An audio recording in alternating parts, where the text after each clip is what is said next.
आज हम जिस मौजू पे गुफ्तगू करने जा रहे हैं वो एक ऐसा मौजू है जिस पे जावेद साहब से ज्यादा नादिर और बड़ी आवाज नहीं है, और सिर्फ हिंदुस्तान में नहीं और सिर्फ इस जबान में ही नहीं, इस दुनिया में नहीं है।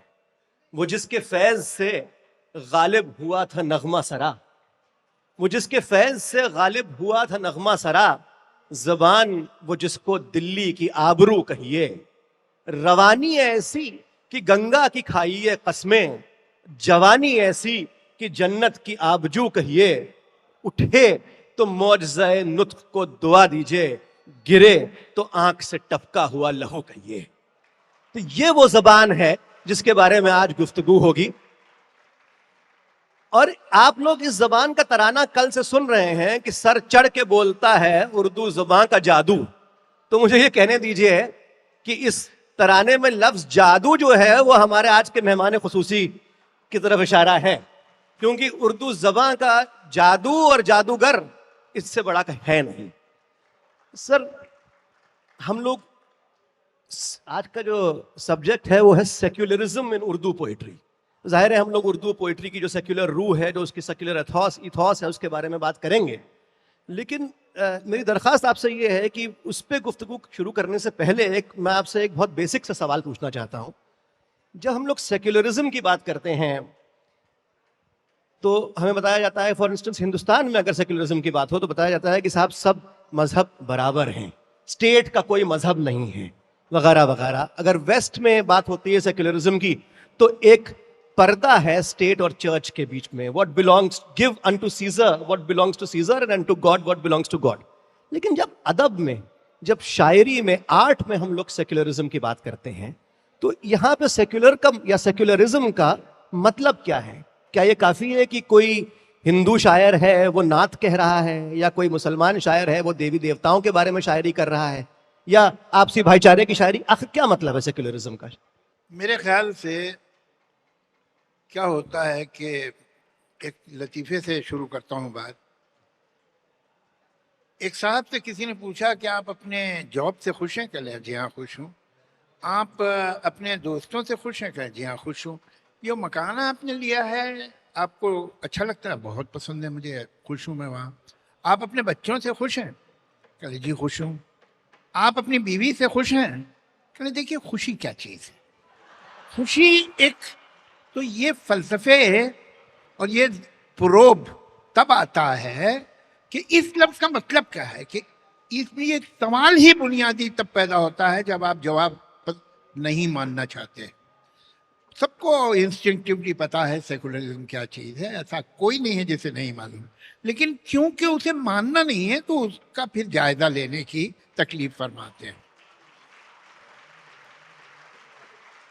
एक शेर है, चमन में इख्तिलात यानी मिलाप, कॉम्बिनेशन। चमन में इख्तिलाते रंग और बू से बात बनती है, रंग और खुशबू। चमन में इख्तिलाते रंग और बू से बात बनती है। हम ही हम हैं तो क्या हम हैं, तुम ही तुम हो तो क्या तुम। ये जो एटीट्यूड है उसका ज़रूरी नहीं है, जो सेकुलरिज्म को मैं ज़्यादा ब्रॉडर सेंस में लेता हूँ, वो सिर्फ मज़हब की बात नहीं है, वो कास्ट की बात भी हो सकती है, वो लैंग्वेजेस की बात भी हो सकती है, वो जेंडर की बात भी हो सकती है। You can be regressive anywhere. तो जहाँ तक उर्दू का ताल्लुक है, उर्दू तो हो ही नहीं सकती थी बिना सेकुलरिज्म के, वो मुमकिन ही नहीं। इसको जो रेख्ता, जो यहाँ आप नाम सुनते हैं रेख्ता, रेख्ता का मतलब क्या है? मिली जुली, हाइब्रिड, के दो एक से ज्यादा चीज से मिलके जो चीज बने। तो जो लैंग्वेज ही हाइब्रिड है वो एसेकुलर कैसे हो सकती है? वो तो बनी इसलिए है कि कुछ लोग सेकुलर थे, वरना ये लैंग्वेज ही नहीं बनती। अब सवाल यह है कि लैंग्वेज होती क्या है। पहले तो हम क्लियर कर लें, प्लेटो ने बहुत बड़ी बड़ी बातें कही हैं, बहुत अच्छी बातें कही हैं। उनमें से एक अच्छी बात यह है कि गुफ्तगू करने से पहले लफ्ज़ों के माने तय कर लो। कहीं ऐसा तो नहीं कि मैं एक माने समझ रहा हूँ आप कुछ और। जबान क्या अपनी स्क्रिप्ट है? जबान अगर अपनी स्क्रिप्ट है तो यूरोप की ज्यादातर लैंग्वेजेस लैटिन है, इसलिए कि स्क्रिप्ट तो लैटिन है। अंग्रेजी की स्क्रिप्ट ओरिजिनल स्क्रिप्ट नहीं है, फ्रेंच की स्क्रिप्ट ओरिजिनल स्क्रिप्ट नहीं है, जर्मन की स्क्रिप्ट ओरिजिनल स्क्रिप्ट नहीं है। ये लैटिन से आई है, स्क्रिप्ट लैटिन की है, लेकिन लैंग्वेजेस अलग हैं। तो मालूम हुआ कि स्क्रिप्ट तो लैंग्वेज नहीं है। यहाँ फिल्मों के पोस्टर देखते हैं, KUCH, KUCH, HOTA, HAI, कुछ कुछ होता है, तो ये स्क्रिप्ट तो इंग्लिश में लिखी है, तो क्या ये अंग्रेजी हो रही है? नहीं। तो स्क्रिप्ट जबान नहीं है, तो क्या वोकैबुलरी जबान है?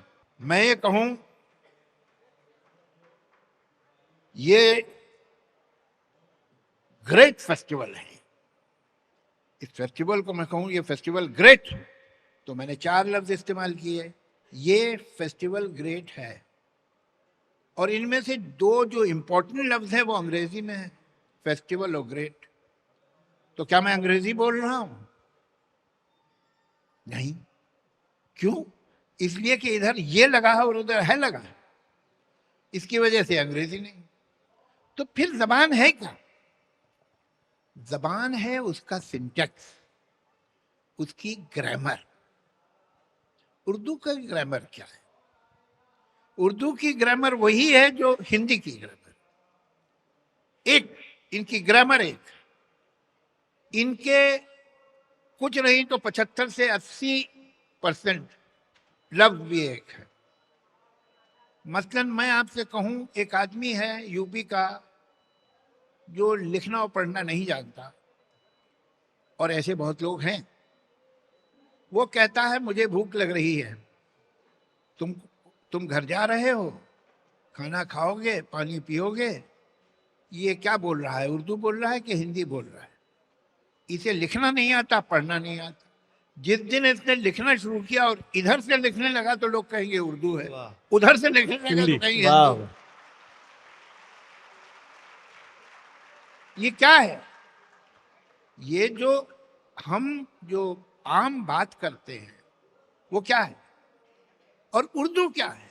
उर्दू कोई आज से 800 बरस पहले कुछ लोगों ने जो एक डायलेक्ट है जिसे हम खड़ी बोली कहते हैं, और आज भी मौजूद है, हरियाणा में भी है, वेस्टर्न यूपी में भी है, दिल्ली तक है, खड़ी बोली। खड़ी बोली उसे कुछ लोग कहते हैं खरी बोली है, मगर मुझे लगता है खड़ी बोली होगा, इसलिए कि इसके जो आ हैं वो बड़े प्रोनाउंस हैं। आप अवधि में कहें हम जायद हैं, सब नीचे नीचे चल रहा है।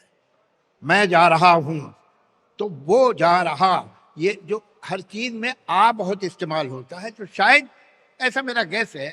वो मुझसे बहुत ज्यादा इल्म वाले लोग हैं दुनिया में, वो बेहतर बताएंगे। तो ये खड़ी बोली कहलाती। खड़ी बोली को कुछ लोग पर्शियन स्क्रिप्ट में लिखने लगे। तो पहला तो कॉम्बिनेशन यही सेकुलर है कि आपने कहीं से स्क्रिप्ट ली, कहीं से हम ही हम हैं तो क्या हम हैं, तुम ही तुम हो तो क्या तुम हो, यहां शुरू हो गया। अब इसमें हमारे जो इंडिजिनस वर्ड्स थे वो भी आए, और पर्शियन देखिए, एक ये चीज बड़ी होती है, ये इनकी जबान थी, ये उनकी, ऐसा कुछ होता नहीं है। मतलब आप कहें अंग्रेजी क्रिश्चियन की जबान है तो एक बहुत अक्लमंदी का स्टेटमेंट नहीं होगा। ये अंग्रेजी अंग्रेजों की जबान है। उसी तरह ये पर्शियन जो है उस जमाने में इसकी वही सेंट्रल एशिया में और इंडिया में भी वो पोजीशन थी जो आज अंग्रेजी की है। जब होता क्या है, जब अंपायर बड़ी होती हैं, जब लोग कामयाब होते हैं, तो उनकी जबानें भी अच्छी लगने लगती हैं। अब ये हद तो ये है कि जिस ज़माने में ये ओपेक वगैरह जब बना था शुरू में, तो सारे ऑक्सफोर्ड स्ट्रीट पे सारे बोर्ड जो थे वो अरेबिक में भी लगे हुए थे। आज अमेरिका में लोग चाइनीज पढ़ रहे हैं। तो जो कामयाब सोसाइटीज होती हैं उनकी जबानें फैलती, जैसे कि अंग्रेजी फैली दुनिया में। तो ये पर्शियन जो थी, ये जो सेंट्रल एशियन थे, उनकी भी अपनी अपनी जबानें, लेकिन पर्शियन उनकी सरकारी जबान होती थी। इवन मुगल्स की मदर टंग थोड़ी थी, इनकी मदर टंग, उनसे पहले भी जो डायनेस्टी थी उनकी मदर टंग जो थी ये जो अफगान थे, पठान थे, इनकी मदर टंग फारसी थोड़ी थी, लेकिन ये इज्जत की बात थी। पेशवा मराठे, उनकी जो सरकारी जबान थी वो पर्शियन थी और उनका करस्पॉन्डेंस पर्शियन में, पेशवा तो खुद ही पर्शियन वर्ड है। पेशवा यानी जो आगे चले, पेश जो। तो ये जबान, चूंकि ये स्क्रिप्ट पॉपुलर थी और इसकी बड़ी इज्जत थी, डायलेक्ट था, खड़ी बोली लैंग्वेज नहीं थी। डायलेक्ट उसे कहते हैं कि बोलने में तो बिल्कुल ठीक हो लेकिन उसके पास कोई स्क्रिप्ट ना हो। तो ये क्योंकि खड़ी बोली की अपनी कोई स्क्रिप्ट नहीं थी, तो ये उसमें लिखी जाने लगी। और इसका पहला नाम जो है वो था हिंदवी। उर्दू का पहला नाम है हिंदवी। बाद में तरह तरह के नाम आए, रेख्ता और ये वो। और ये जो थी जबान उर्दू मोहल्ला, area of the language of the cantonment area, तो उसमें बाकी चीजें कर गई, उर्दू बच गया। उर्दू का तो टर्किश वर्ड है उर्दू, इसका तो मतलब है आर्मी। अब लैंग्वेज तो आर्मी नहीं हो सकती ना, तो वो इत्तेफाक से बन गया ऐसे ही। वो शॉर्ट, या हर चीज को आप शॉर्ट करते हैं तो उसमें ये उर्दू हो गया, वरना इसका ओरिजिनल नाम है हिंदवी। इसलिए कि ये हिंदुस्तान की ही जबान है। जबान सिंटेक्स होती है, अपनी ग्रामर होती है, और ये खड़ी बोली की ग्रामर है। अब इसमें शब्द तो बहुत जगहों से, हर लैंग्वेज में कहाँ कहाँ से शब्द आते हैं, लफ्ज आते हैं, उसका कोई ठिकाना नहीं, उसकी कोई हद नहीं। अब वो लफ्ज जो हैं कहीं ज्यादा हो जाते हैं, कभी कम हो जाते हैं, कभी कोई वर्ड जो है ऑब्सोलीट हो जाता है, कोई वर्ड नया आ जाता है। इनकी भी अपनी सोशियो इकोनॉमिक रीजंस हैं कि वर्ड क्यों अंदर आ जाते हैं और क्यों बाहर चले जाते हैं। ये भी एक अजीब कहानी है। तो ये जो इसका बेसिक वजूद जो है, इसका जो एग्जिस्टेंस शुरू हुआ है, वही मिक्स्ड है कि एक खड़ी बोली बोलने वाले लोग पर्शियन स्क्रिप्ट ले रहे हैं, एक पर्शियन स्क्रिप्ट लिखने वाले लोग खड़ी बोली ले रहे हैं। तो इसकी तो बिगिनिंग ही सेकुलर है। सेकुलर का मतलब क्या है? आजकल ये बहुत 4 लेटर वर्ड हो गया है सिमट के, लेकिन हकीकत ये है कि सेकुलर का मतलब ये है कि हम ही हम हैं तो क्या हम हैं। भाई आप में इतनी सलाहियत और ऑब्जेक्टिविटी है या नहीं है कि आप ये भी देख सकें तो दूसरों में भी कोई गुण है, उनकी तहजीब में, उनके कल्चर में, उनकी ज़बान में, उनके रीत रवाज में ये खूबसूरती है जिसकी आप इज्जत करें, जिससे आप मोहब्बत करें। या सिर्फ मैं और मैं, ये सेकुलरिज्म के खिलाफ है कि सिर्फ आपकी आंखें सिर्फ अंदर देख सकती हूँ, बाहर नहीं देख सकती हूँ। ये है लैक ऑफ सेकुलरिज्म। तो ये बात को, सेकुलरिज्म को बुरा कहने का मतलब क्या है? अगर गलत इसका कहीं इस्तेमाल हुआ है और हुआ भी है, तो इसमें सेकुलरिज्म का तो कसूर नहीं है, ये तो गलत इस्तेमाल का कसूर है। और वो कौन सी चीज दुनिया में है जिसका गलत इस्तेमाल नहीं हुआ? जिसका सबसे ज्यादा गलत इस्तेमाल हुआ वो तो मजहब है। तो भाई अगर आपको गलत इस्तेमाल की वजह से किसी चीज को छोड़ना है तो इसे छोड़ दीजिए, आप सेकुलरिज्म को क्यों छोड़ रहे हैं? तो ये इसका एक, मेरी मदर टंग है उर्दू, और मैं उस पर बहुत ही प्राउड हूं। और प्राउड इसलिए हूं कि दुनिया की कोई लैंग्वेज ले लीजिए तो वो हमेशा मजहबी रिचुअल से शुरू हुई है। उसमें आपको मिलेंगे हिम्स मिलेंगे, उसमें आपको देवी देवताओं की तारीफ में या खुदा की तारीफ में या प्रॉफिट्स की तारीफ में नज़में मिलेगी, पोइट्री मिलेगी, जो मंदिरों, मस्जिदों, दरगाहों, चर्च में गाई जाए। और फिर धीरे धीरे करके वो दूसरे सब्जेक्ट्स उसमें आए। उर्दू इज वन लैंग्वेज जो पहले दिन से सेकुलर, इसमें इसका बिगिनिंग रिलीजियस उससे नहीं है, पोइट्री से। इसकी पोइट्री पहले दिन से anti conservative attitudes, anti regressive attitudes, anti fundamentalism, anti superstitions and anti staunch religiosity. कहीं कहीं तो ये एथिस्टिक है, ये मुल्हिदाना नास्तिक शायरी है, जहां से ये शुरू हुई है। मुझे हैरत है कि हम लोग कुछ उल्टी तरफ जा रहे हैं जिस तरह की शायरी आज 300 साल, 350 साल, 400 साल पहले उर्दू में हुई है, आज कोई उस तरह की शायरी जो है वो मुशायरे में पढ़ दे तो ऑडियंस उसे स्टेज से उतार देंगे, मगर उस्ताद शायरों ने लिखा। तो ये आप कुछ एग्जाम्पल्स भी दे दीजिए, क्योंकि आपके साथ तो कोई जुर्रत नहीं करेगा। जी जी जी, काबा जो ढह गया है, कायम एक शायर थे ये मीर के लोग। कायम जो काबा जो ढह गया है तो क्या जाएगा में शेख, कि अगर काबा टूट गया है, डिमोलिश हो गया है, तो उसमें कौन से गम की बात है। कसरे दिल यानी दिल का महल। काबा जो ढह गया है तो क्या जाए गम है शेख, कुछ कसरे दिल नहीं कि बनाया ना जाएगा। अच्छा, अब एक यहाँ एक लफ्ज है निजात, जिसका मतलब है मोक्ष। अब आपको मोक्ष मिलेगा तो आप जन्नत में जाएंगे, नहीं मिलेगा तो आप जहन्नुम में जाएंगे। मोक्ष ही नहीं मिला आपको। जाए है जी निजात के गम में, मीर का शेर। जाए है जी निजात के गम में, ऐसी जन्नत गई जहन्नुम में। वाह वाह। अब बताइए, या भाई अगर गालिब ये कहे कि हमको मालूम है जन्नत की हकीकत, लेकिन दिल के बहलाने को गालिब ये ख्याल अच्छा, तो क्या कह रहा है? वो तो डिनाई कर रहा है जो उसके मजहब ने कहा है कि ये है, वो कहता नहीं है, यही तो कह रहा है। तो ये बड़ी कॉमन चीजें हैं। अब आपने बड़ा मशहूर शेर सुना होगा कि जाहिद शराब पीने दे मस्जिद में बैठकर, या वो जगह बता दे जहां पर खुदा ना हो। ये तो बड़ा कॉमन है, आप लोगों ने सुना होगा ना। अरे भाई हाँ कह दीजिए, क्या जाएगा, ठीक है। तो अब एक उससे आगे है, अब जाहिद ने इजाजत भी दे दी, अच्छा पी लो भैया, तुम इतना लॉजिक दे रहे हो तो कहता है कैसे मस्जिद में मैं पीऊं जाहिद, कैसे मस्जिद में मैं पीऊं जाहिद, एक बोतल है खुदा मांगने ले।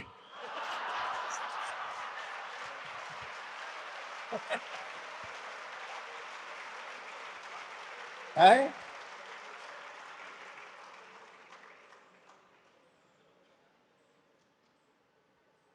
दैर और हरम, दैर कहते हैं मंदिर को, हरम कहते हैं मस्जिद को। दैर मंदिर, हरम मस्जिद। अब आप शेर सुनिए, क्या खूबसूरत शेर कहा है किसी ने। नहीं मालूम उनको जो हमें समझाने आए हैं, नहीं मालूम उनको जो हमें समझाने आए हैं, कि हम दैरो हरम होते हुए मैखाने आए।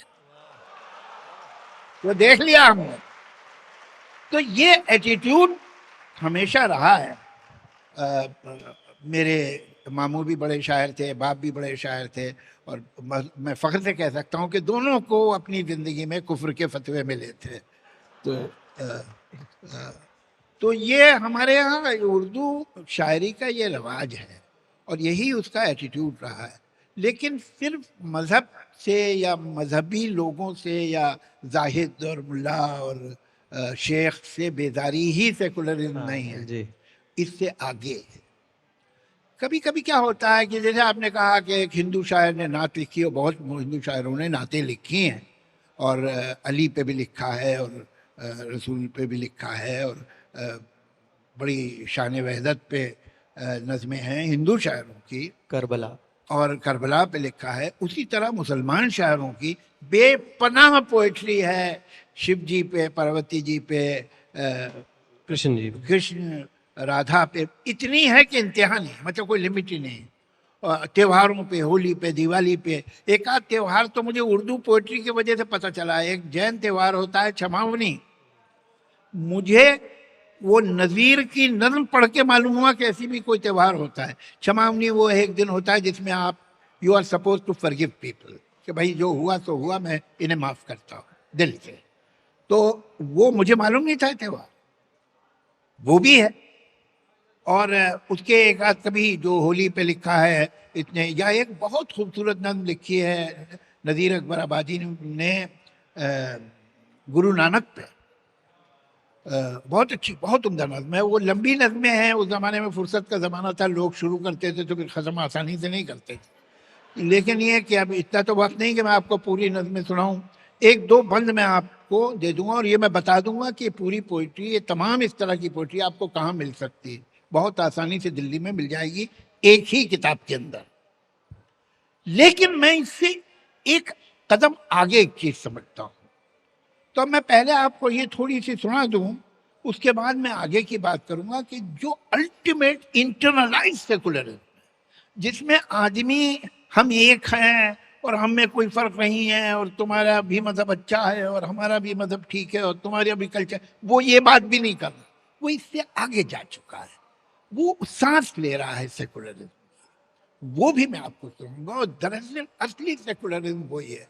जब तक कि हम ये सब नारे लगाते हैं ना, तो ये है कि इसे हम अपनाने की कोशिश कर रहे हैं। हम कोई कभी नारे लगाते तो मैंने नहीं देखा कि हमको माँ से प्यार है, हमको माँ से प्यार, माँ से सब प्यार करते हैं। तो वैसे ही जो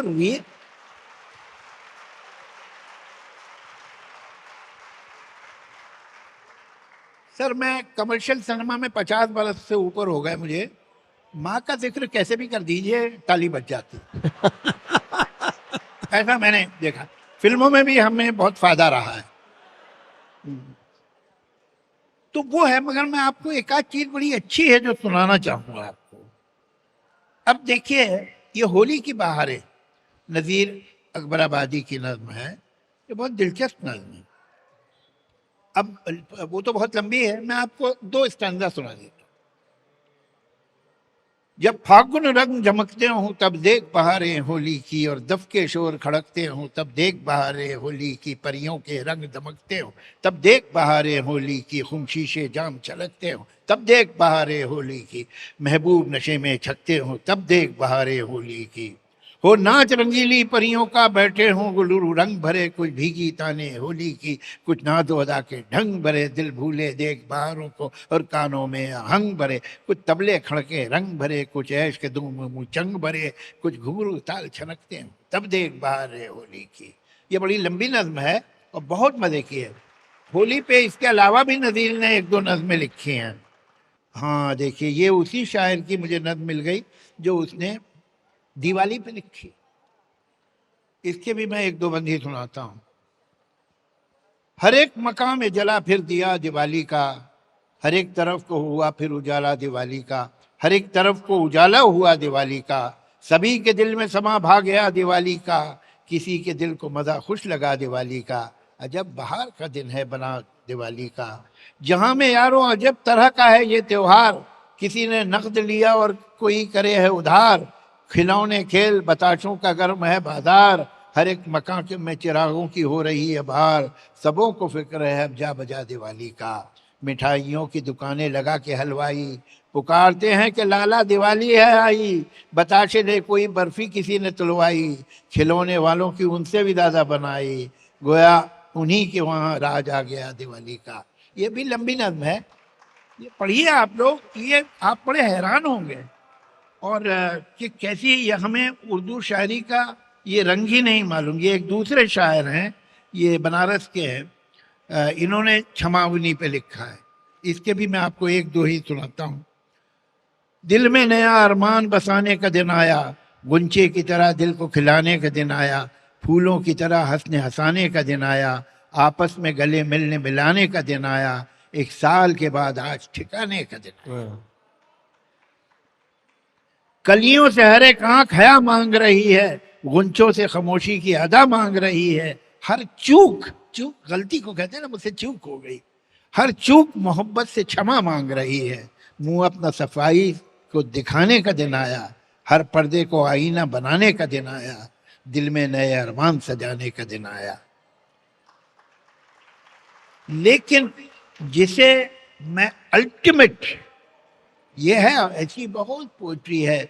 मुझे एक मरतबा, मैं कई बार सुना चुका हूँ, मैं फिर एक बार आपको सुना देता हूँ एक किस्सा, कि एक फिल्म बन रही थी, उसमें मैं गाने लिख रहा था, तो एक बार लक्ष्मीकांत प्यारेलाल म्यूजिक डायरेक्टर थे और ये एन चंद्रा एक डायरेक्टर होते थे, बड़ी कामयाब फिल्में बनाई उन्होंने, वो डायरेक्टर थे। तो मैं गया उनके म्यूजिक रूम पे, तो दोनों बैठे हुए थे। तो हाँ भाई, मैंने कहा नई ट्यून दीजिए, क्या सिचुएशन है।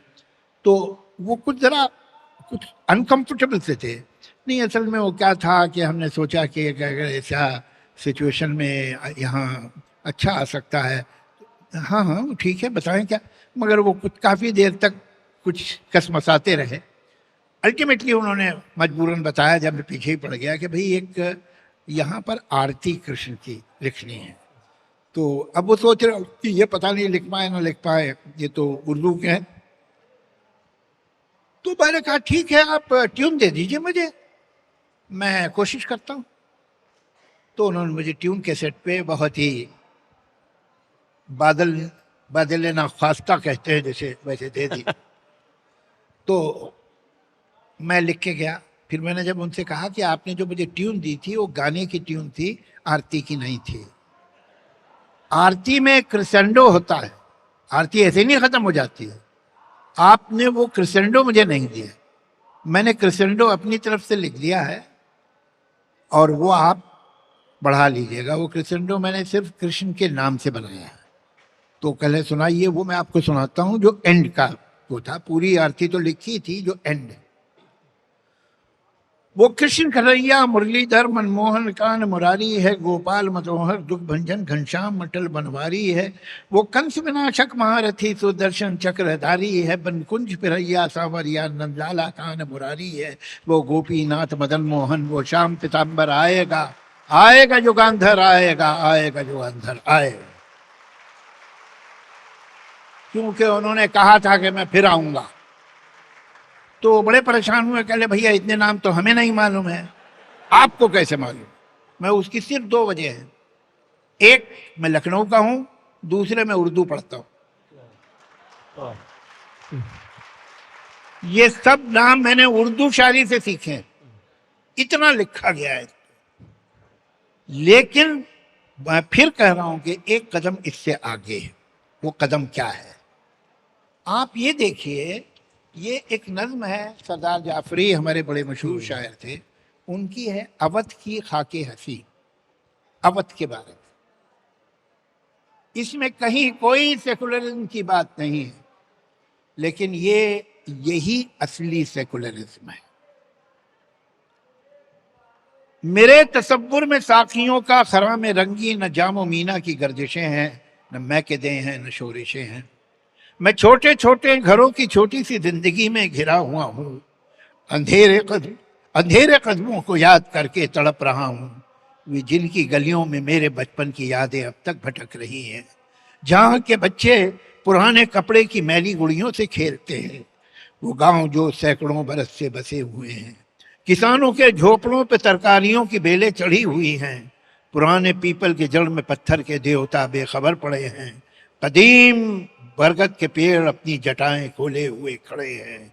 ये सारे सादे गरीब इंसान नेकियों के मुजस्समे हैं।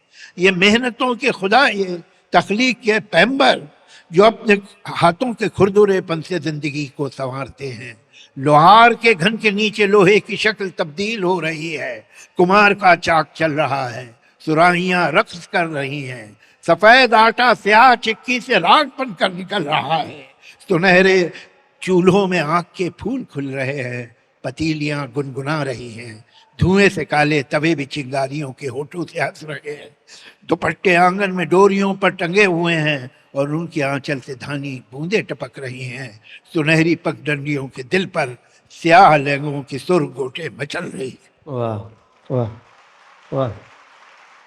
मैं समझता हूं ये है असली सेकुलरिज्म, जहां आपको दिखाई देता है कि ये शायर की जड़ें अपनी जमीन में कितनी गहरी है। वो ये नहीं बता रहा मैं यहां का हूं, वो यहां का है। उसे कोई सबूत देने की जरूरत नहीं। उसे अपनी जमीन से, अपने किसान से, अपने खेत से, अपने आम इंसान से मोहब्बत है। यह है सेकुलरिज्म।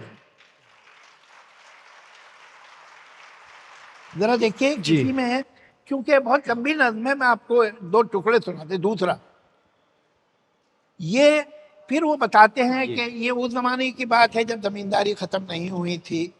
ये उस जमाने की लिखी हुई नज्म है कि आम आदमी का, किसान का, गरीब आदमी का कैसे एक्सप्लॉयटेशन है। अब ये देखिए, गरीब सीता के घर पे कब तक रहेगी रावण की हुक्मरानी, द्रौपदी का लिबास उसके बदन से कब तक छिना करेगा, शकुंतला कब तक अंधी तकदीर के भंवर में फंसी रहेगी, ये लखनऊ की शगुफ्तगी मकबरों में कब तक दबी रहेगी, सरों के ऊपर मुसीबतों के पहाड़ कब तक गिरा करेंगे, बिलकती आंतों को भूख कब तक डसा करेगी, जमी के सीने पे कातलों के गिरोह कब तक चला करेंगे।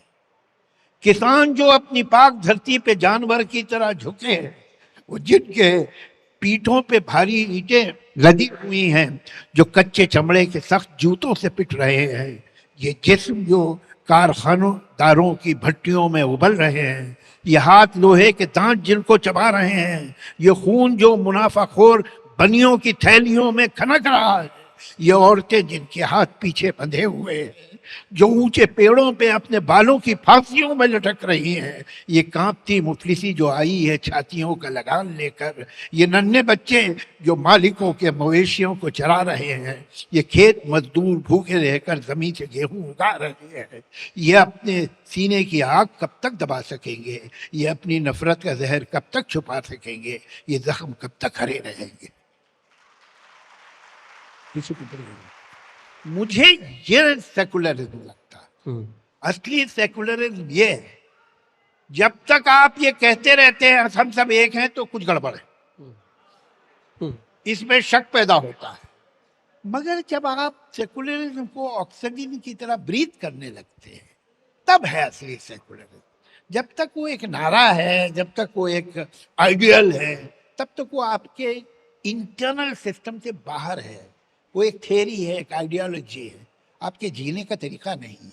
ये नज्म मुझे इसलिए बहुत ही सेकुलर लगती है कि ये नज्म शायर के जीने का और सोचने का तरीका बता रहा है। सेक्युलर उर्दू शायरी जो है उसका ह्यूमन इमेजिनेशन पे या इंसानी तसव्वुर पे क्या असर पड़ा है?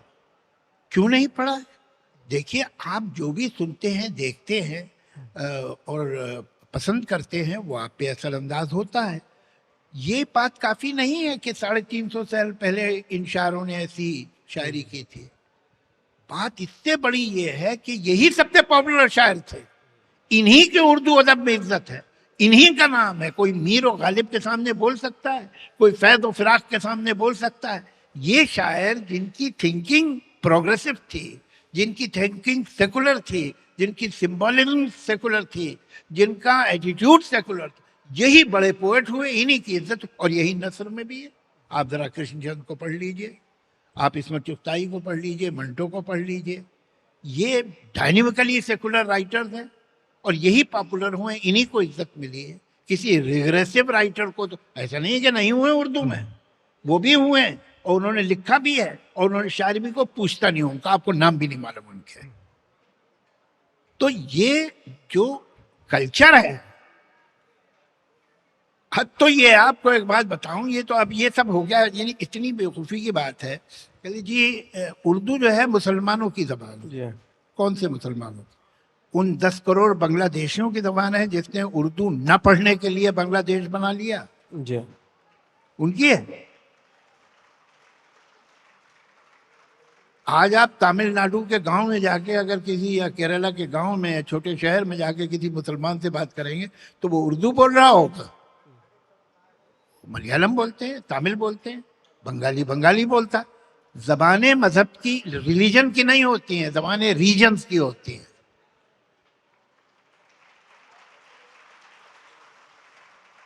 तो ये ख्याल ही गलत है। अच्छा, फिर ये पूरा मिडिल ईस्ट तो मुसलमान है, ये उर्दू बोलते हैं। कौन बोलता है उर्दू? उर्दू बोलता है हिंदुस्तानी, उर्दू बोलता है पाकिस्तानी जो अभी 75 साल पहले, 76 साल पहले इंडियन था, और उर्दू बोलता है ये डायस्पोरा जो यहाँ से गया हुआ हो, चाहे कनाडा में हो, इंग्लैंड में हो, अमेरिका हो। और कौन बोलता? ये हमारी जबान है। और ये जो टू नेशन थ्योरी के ऊपर जो चीज़ें बलिदान दे दी गई, कुर्बान कर दी गई, उनमें से एक उर्दू भी थी। कि अब ये है कि बाकी तो हिस्ट्री अलग अलग वर्जन है। एक राइट विंग मुस्लिम वर्जन है हिस्ट्री का, जो तारीखी हिंदुस्तान की शुरू होती है मोहम्मद बिन कासिम से, और एक दूसरा वर्जन है जो आजकल आपको बहुत सुनने में आता है, 550 साल के बाद महाराणा प्रताप हल्दी घाटी की जंग जीते हैं। तो खुल के बजाओ यार ताली, ये तो अच्छी बात थी। क्यों भाई? तो ये बेवकूफियां चलती रहती हैं।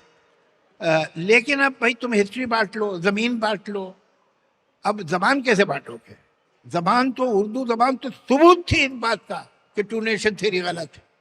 तो अब ये तो नहीं कर सकते थे ना कि तुम नाउन रख लो और हम वर्ब रख लेंगे, ऐसा तो हो नहीं सकता। तो उसे एक तरफ पुश करना था। और ये मुल्ला जिन्होंने 1798 में शाह अब्दुल कादिर नाम के एक बुजुर्ग थे दिल्ली में, जिन्होंने पहली दफा कुरान का तर्जुमा उर्दू में किया था।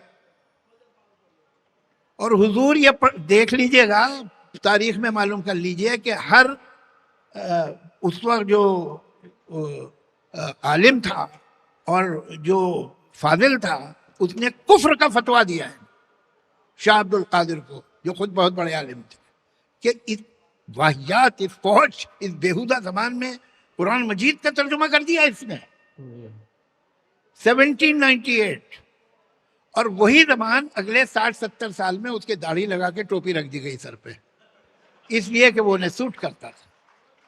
और हिंदी हिंदुओं की जबान बना दी। अब किस हिंदू की? तमिलनाडु में जाके बोलो कि जी आपकी जबान हिंदी है, बोलो जाके। जबान इलाकों की होती है। हिंदी हमारी जबान है, नॉर्थ इंडिया के हम लोग जो है, हमारी जबान है। जैसे उर्दू हमारी जबान, तमिलनाडु की तो नहीं है, वो केरला की तो नहीं है, वहां भी हिंदू ही रहते हैं ना भाई। तो जबान मजहबों की नहीं होती है, जबान इलाकों की होती है। और किस इलाके की जबान है उर्दू? नॉर्थ इंडिया की, जैसे हिंदी। ये दोनों ऐसी सियामीज ट्विंस हैं, आप इन्हें अलग कर नहीं सकते, इसलिए कि अंदर पूरा सिस्टम इनका एक है। कैसे निकालेंगे आप? ऊपर से आप 50 वर्ड डाल दीजिए मोटे मोटे उर्दू के। मैं भी सुनता हूं तो मुझे लगता है भैया ये तो मेरी जबान नहीं है जो बोल रहे हैं। ऐसी उर्दू सुनने में आती है। एक मिसाल देता हूं आपको कि किसी साहब ने मैं असिस्टेंट था कमाल साहब का, तो कमाल साहब ने मुझे एक लेटर दिया कि मौसीकार लक्ष्मीकांत प्यारेलाल को ये दे दीजिए। तो उसमें इंस्ट्रक्शन थी कि जो मैं गाना रिकॉर्ड करना चाहता हूँ उसमें किस तरह की वैरायटी और कैसा होना चाहिए कि मैं अपनी शूटिंग उस हिसाब से करूँ। तो अब मुझे पूरा खत तो याद नहीं है, एक सुना देता हूँ जुमला आपको। सालार जमात मिस्र उला की नगमा संजी में मसरूफ है, ता वक्त के दीगर असाब जमात मिस्र सानी के बकिया अरकान की अदायगी कर रहे हैं। इसका मतलब यह है कि लीड वॉइस फर्स्ट लाइन गा रही है, कोरस सेकंड लाइन गा रही है। ये उर्दू जो है ये मेरी उर्दू नहीं है। मेरी उर्दू वो है जो मैं बोलता हूँ और लोग समझते हैं ज्यादातर कि हिंदी बोल रहा है। जब थोड़ी सी समझ में नहीं आती कहते ये तो उर्दू है। ये है, ये इतनी कॉमन है इनमें चीजें कि आप जब तक के कोई स्पेशल वर्ड ना इस्तेमाल करें आपको पता ही नहीं चल सकता ये उर्दू बोल रहा है कि हिंदी बोल रहा है। कोई फर्क नहीं है। आजकल जावेद साहब ये जो एक अरबाइजेशन कह लीजिए हो रहा है, अब पहले तो बड़ा आसान था साहब, सालगिरह बहुत बहुत मुबारक हो। अब कहेंगे कि यौम विलादत की पुरखुलूस मुबारकबाद पेश कर रहे हैं। ये इसके बारे में क्या ख्याल है? सालगिरह अच्छा लफ्ज़ यार। यौम विलादत में तो मुझे चाइल्ड बर्थ दिखाई देने लगती है, which is not a pretty site. एक और टेंजेंट में मैं आपको ले जाना चाह रहा था, और वो ये कि अक्सर लोग ये समझते हैं, जैसे आपने भी जो एग्जाम्पल्स दिए क्लासिकी शायरी से भी और मॉडर्न कंटेम्प्रेरी शायरी से भी, कि इस सेक्युलरिज्म की बात जो है वो सिर्फ संजीदा शायरी में की गई है। लेकिन हमारे यहाँ तंज़ो मिज़ाह का भी तो उर्दू में एक बहुत बड़ा असासा है। और आप इजाज़त दें तो मैं एक कता पढ़ के ये सवाल पूछूं आपसे कि एक बार दिल्ली में साहब मटन मिलना बंद हो गया था कि इन्वायरमेंटल लॉ का कोई इशू था। तो सागर खयामी साहब उस जमाने में यहाँ थे और उनका एक कता है कि 1 महीना हो गया है बंद है हम पर मटन, दावतों में खा रहे हैं भिंडियां अहले सुखन। खा के घुइयां क्या दिखलाएं शायरी का बांकपन, हो गए पालक का पत्ता नासुकी से गुलबदन। नफरतों की जंग में देखो तो क्या क्या हो गया, सब्जियां हिंदू हुई बकरा मुसलमान हो गया।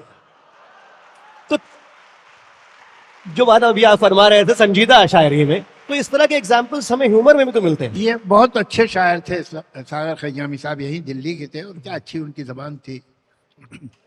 मैं आपको उनका एक किस्सा सुनाऊं और उसके बाद उनके दो एक लाइनें भी सुनाऊं।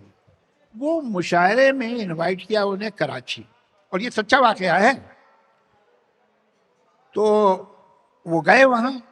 अब वो यहाँ मुशायरा हो रहा है, वहाँ मुशायरा हो रहा है। तो एक कुछ 5-6 दिन हो गए तो उन्होंने कहा देखो भाई, मुझे इतने मुसलमानों की आदत नहीं है। ये मैं जिससे मिल रहा हूँ, ये कलेक्टर साहब हैं खलील साहब, वो जी यहाँ के गवर्नर है अब्दुल जमीर साहब, ये फलां हैं, ये तो मुझे यहाँ हिंदू नहीं रहते कराची में कहीं हैं, मुझे उनसे मिलवाइए, मैं तबीयत मेरी ख़राब हो रही। तो उन्होंने कहा नहीं नहीं ऐसी बात नहीं है, और वो हिंदू हैं हाँ, तो वो ज़्यादातर वो उसमें हैं एग्रीकल्चर वगैरह में, तो आपको यहाँ पास में ही गांव है, पूरा हिंदू ही गांव है, आपको ले चलेंगे मिलवाए। तो दूसरे दिन कार में बैठ के सागर खयामी साहब को हिंदुओं से मिलने के लिए ले जाया गया। तो वो एक जगह रुके। अब वहाँ उन्होंने जो भी उन साहब का नाम था, विनोद भाई दरवाजे पे पुकारा। तो विनोद भाई अंदर से एक कुर्ता पजामा पहने हुए निकले, अदाब से आदब। तो उनका जी विनोद भाई, ये सागर खयामी साहब आए हैं आपसे, आप लोगों से जरा मिलना चाह रहे हैं। अरे कल आप कल तशरीफ लाते, कल हजरत कृष्ण की शान में एक मजलिस हुई थी, अच्छा। तो आप भी बैठते। तो उन्होंने कहा कि अच्छा भैया सुनो, वापस ले लो मुझे, मैं कल वापस जा रहा था। तो ये बहुत मजे के आदमी थे। तो इन्होंने यहाँ के इलेक्शन के बारे में, पहला मिसरा ठीक से याद नहीं है कि क्या इलेक्शन के ज़माने में ये होता है कि कहीं पुलाव कहीं पूरियां भी होती हैं, वो क्या करे कि जो दोनों तरफ का खाए हो, नमक हलाल की मजबूरियां भी होती। तो बहुत इंटरेस्टिंग आदमी थे। खैर ये तो बात दूसरी तरफ चली गई। हकीकत ये है कि आप ये देखिए कि हमारी जो हिंदी फिल्में हैं, इनमें बरसों तक जो कामयाब डायलॉग राइटर या सॉन्ग राइटर है, वो तकरीबन 95% उर्दू डिसिप्लिन के थे। साहिर, मजरू, शकील, राजेंद्र कृष्ण, आनंद बख्शी, गुलजार, जानिसार अख्तर, कैफी आजमी, शेवन रिजवी, एच.एस. बिहारी, आप लिखते जाइए नाम। भाई एक आध हिंदी के भी बहुत, मतलब जैसे मैं तो पुजारी हूँ शैलेंद्र जी का, one of the greatest song writer ever born in this country. और तो इनमें से कोई भी सालार जमात मिसरा उला की नगमा संजी में मसरूफ नहीं था, और ना शैलेंद्र जी जो है ऑल इंडिया रेडियो की हिंदी लिखते थे। तो ये सहल ज़बान लिखने वाले लोग थे, और उर्दू शायरों के लिए बड़ी इजी बात है सहल ज़बान लिखना, और इसीलिए वो कामयाब थे। और ये ज़रूर है कि उर्दू में एस्थेटिक्स पे और फोनेटिक्स पे बहुत काम हुआ, कि कोई भी शब्द जो कान को जरा सा भी बुरा लगे, आउट। ये बरसों तक इस पे मेहनत की गई है। मैं आपको बताऊं कि मेरे ग्रैंडफादर के ग्रैंडफादर जो थे, वो बड़े इंटरेस्टिंग आदमी थे। वो उनका नाम था, वो वहाँ पर अवध में चीफ जस्टिस भी रह चुके थे, और इंडिपेंडेंस के मूवमेंट में जो 1857 में हुआ, he was a main participant. और कमाल ये है कि एक ये बात जो है बीजेपी के एक्स एमपी ने लिखी है, जिनका नाम मैं भी याद करके बताऊंगा, कि जो काउंसिल बनी थी एक 21 आदमी की, जो प्लान कर रही थी, आपको याद होगा वो रोटी और वो कवल का फूल, ये तो वो एक प्लान तरीके वो हो गया कि वो एक जल्दी शुरू हो गई एक हंगामे में मेरठ में। तो वो ये तो उसके कई महीने बाद करने की प्लान कर रहे थे। तो उसका जो आज़ाद हिंदुस्तान का कॉन्स्टिट्यूशन लिखा था, वो मेरे ग्रैंडफादर के ग्रैंडफादर ने लिखा था। और पुंज साहब, पुंज उनका सरनेम है, पहला नाम उनका क्या है, कौन पुंज? बलबीर पुंज साहब, उन्होंने इनके बारे में लिखा है। तो कि ये उन्होंने, तो वो बहुत करीबी दोस्त थे गालिब के, और गालिब ने अपना दीवान छपने से पहले उन्हें दिया था कि कि इसमें तुम्हें जो शेर काटने हो, तुम्हें लगे ठीक नहीं है, वो काट दो। तो उन्होंने जरा ज्यादा ही फायदा उठा लिया इस बात का, कुछ अच्छे अच्छे शेर भी गालिब काट की दिए। शराफत का, और कुछ ऐसे शेर काटे जो उन्हें काटने नहीं चाहिए थे। मतलब मुझे ऐसा लगा। एक शेर है जो अब गालिब के दीवान में नहीं है, वो दूसरी जगह मिलता है कहाँ तमन्ना का दूसरा कदम यारब, oh God where has the human ambition set its another foot. हमने दश्ते इम्का को एक नक्शे पा पाया, that the sphere of possibility is equal to only one footprint of human being। तो इसका दूसरा पैर कहाँ रखा हुआ है? मगर ये शेर गालिब के दीवान में इसलिए नहीं आया, पा पाया। पा मतलब पैर, और पाया, मगर पा पाया साउंड ठीक नहीं है, काट दो। तो इतनी छानबीन से काम होता था। तो उर्दू में जो शायर है उर्दू का, उसके फोनेटिक सेंस बहुत स्ट्रांग होता है, and that is why they have been so successful in. Class खत्म हो गई?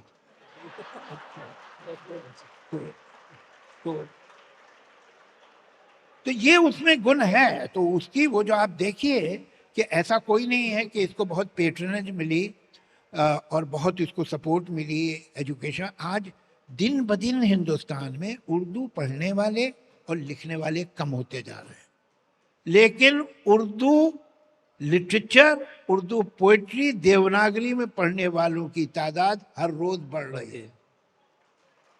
उसकी स्क्रिप्ट जो है वो लोगों को नहीं मालूम, मगर वो जानते हैं कि इसकी शायरी हमें पसंद है और हम पढ़ेंगे। आप जरा किसी भी पब्लिशर से, यहाँ तो बहुत होंगे, मालूम कीजिएगा कि जब वो किसी उर्दू पोएट को छापते हैं या उर्दू प्रोज राइटर को छापते हैं तो वो किताब कैसे बिकती है। मेरे ख्याल से यहाँ भी जितने लोग हैं ये बात कहने वाली है कि उसमें ज़्यादातर लोग ऐसे हैं जिनकी पहली ज़बान उर्दू नहीं है, पर स्क्रिप्ट जो है वो नहीं पढ़ते हैं, लेकिन ये सब लोग उर्दू की मोहब्बत में यहाँ आए। और एक मैं आखिरी सवाल आपसे पूछ के फिर एक दरख्वास्त है ऑडियंस की तरफ से, और सवाल मैं आपके वालिद जानसार अख्तर साहब के दो शेरों के साथ पूछना चाहता हूँ। उनका मुश्किल सवाल होगा कुछ। जमी होगी किसी कातिल का दामा, हम न कहते थे, अकारत जाएगी खूने शहीदा, हम न कहते थे, तराने कुछ दिए लफ्जों में खुद को कैद कर लेंगे, तराने कुछ दिए लफ्जों में खुद को कैद कर लेंगे, अजब अंदाज से फैलेगा जिंदा, हम न कहते थे। तो ये जो हमारे माशरे में अजब अंदाज से जिंदा फैल रहा है, इसमें आप मुस्तकबिल में आगे चल के सेक्युलर उर्दू शायरी का क्या रोल देखते हैं? देखिए सर, क्या है, हमको ये वक्त जो है, ये दौर बड़ा इम्पोर्टेंट इसलिए लग रहा है कि इसमें हम हैं, और हमसे ज़्यादा तो इम्पोर्टेंट कोई नहीं, तो हमारे लिए दौर भी इम्पोर्टेंट है। हकीकत ये है कि लड़का सुबह एग्ज़ाम है हिस्ट्री का, कोई लड़का या लड़की एक बार रिवीजन करने के लिए जल्दी से किताब निकाल के रात को कि एक बार फिर पढ़ लूँ, जल्दी जल्दी जब पढ़ते हैं और जल्दी में एक के बजाय 2 पेज पलट जाते हैं तो 100 साल निकल जाते हैं। ये 10 साल, 15 साल, 20 साल, 25 साल की एक नेशन की लाइफ में कोई वैल्यू नहीं है। जिस शहर में आप बैठे हैं ना, इस शहर में 51 बरस तक औरंगजेब ने हुकूमत की है, तो उसने क्या बिगाड़ लिया जो कोई और बिगाड़ सकता?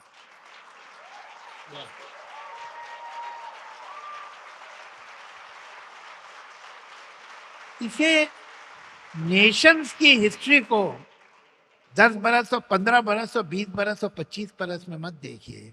अजीब अजीब तरह के लोग आए हैं और उन्होंने यहाँ हुकूमत की है, अजीब अजीब तरह के लोग पैदा हुए हैं और उन्होंने हुकूमत की है। हिंदुस्तान जो है वो कहीं और है। हिंदुस्तान की जो रूह है, जो आत्मा है, उसको अभी ये सब ऊपर की पपड़ियां हैं, ये आती है, जख्म लगते हैं, फिर पपड़ी जमती है, फिर सूखती है, फिर गिर जाती है, फिर स्किन पे हल्का सा दाग होता है, फिर धीरे धीरे वो भी गायब हो जाता है। इस तरह से हम हमेशा रहे हैं।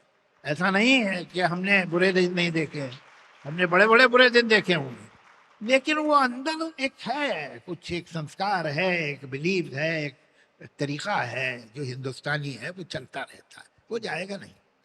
और इंसान पैदा होते हैं, इंसान मर जाते हैं, नेशन हमेशा रहती हैं। नेशन का किरदार क्या है, उसका कैरेक्टर क्या है, उसका सदियों का, हजारों साल का जीने का तरीका क्या है, उसे कोई 100 साल में, 50 साल में, 60 साल में, 25 साल में बिठा सकता है?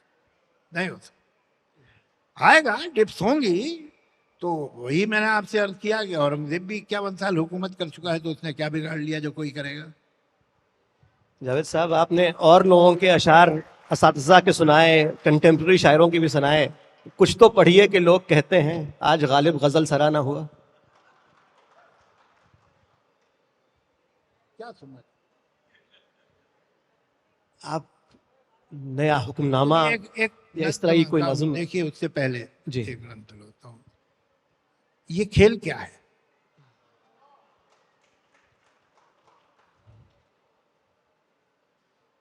मेरे मुखालिफ ने चाल चल दी है और अब मेरी चाल के इंतजार में है। मेरे मुखालिफ ने चाल चल दी है और अब मेरी चाल के इंतजार में है। मगर मैं कब से सफेद खानों, स्याह खानों में रखे काले सफेद मोहरों को देखता हूं। मैं सोचता हूं ये मोहरे क्या हैं। अगर मैं समझूं कि ये जो मोहरे हैं सिर्फ लकड़ी के हैं, खिलौने हैं, तो जीतना क्या है, हारना क्या? न ये जरूरी न वो अहम है। अगर खुशी है न जीतने की न हारने का ही कोई गम है, तो खेल क्या है?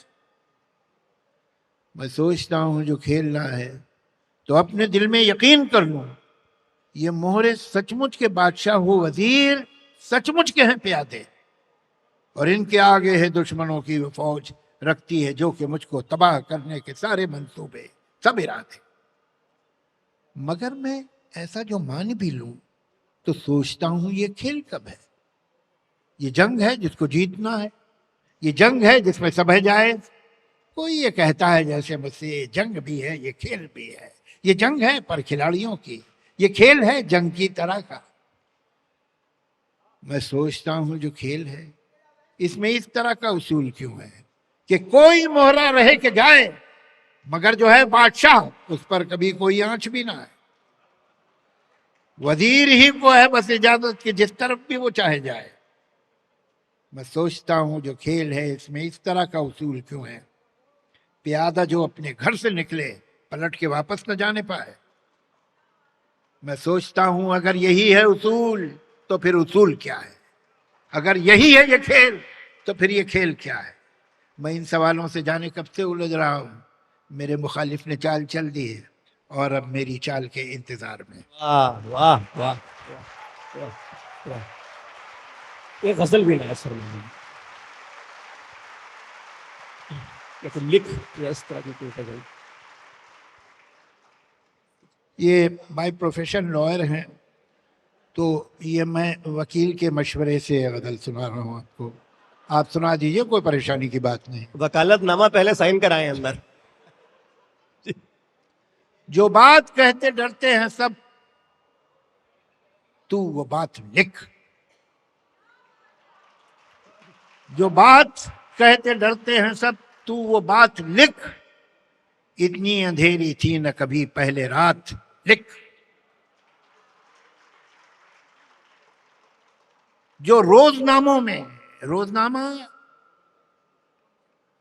न्यूज़पेपर, जो रोजनामों में कहीं पाती नहीं जगह, जो रोजनामों में कहीं पाती नहीं जगह, जो रोज हर जगह की है वो वारदात लिख।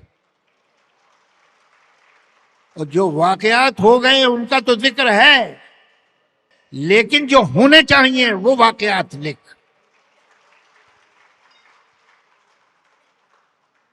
ऐसे ही जिनसे कसीदे लिखे हैं? जिनसे कसीदे लिखे थे, जिनसे कसीदे लिखे थे। कसीदे जो प्रेज में, बड़े लोगों की तारीफ में जो कविताएं होती उन्हें कसीदा कहते हैं। जिनसे कसीदे लिखे थे वो फेंक दे कलम, फिर खून दिल से सच्चे कलम की सिफात लिख। तू डाल डाल दे सदा तू पात पात। एक नज्म सुना देता हूं जाने से पहले। अंधेरे का समंदर। इरशाद।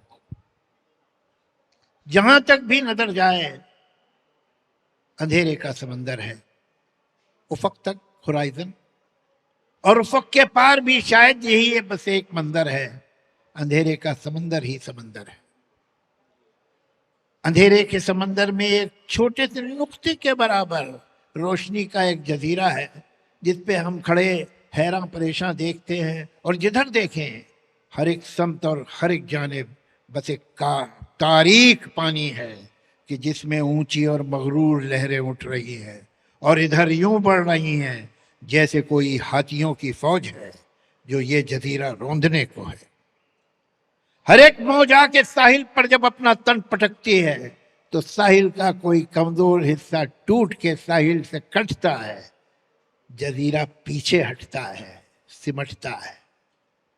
जमीन कम हो रही है, जमीन नम हो रही है, जमीन पैरों तले धंसने लगी है। अंधेरे के समंदर की हवा हम लोगों पे हंसने लगी है। तो क्या खामोश यूं ही डूब जाने का इरादा है? मगर कैसे भुलाओगे कि सूरज के उजालों से तुम्हारा कोई वादा है? तो फिर अब देखते क्या हो। चलो इन कश्तियों की रस्सियां खोलो, समंदर में उतरते हैं। कहीं तो रोशनी की भी जमीनें होंगी, उनको ढूंढने, अगर हो सके तो ये अंधेरे का समंदर पार करते हैं, और इस कोशिश में जीते हैं तो जीते हैं, जो मरते हैं तो मरते हैं। वाह, बहुत बहुत शुक्रिया जावेद साहब। मजरू का शेर है कि मुझसे कहा जिब्रील जुनू ने, ये भी वही इलाही है। मुझसे कहा जिब्रील जुनू ने, ये भी वही इलाही है। This two is divine revelation. क्या कि मजहब तो बस मजहब दिल है, बाकी सब गुमराही है।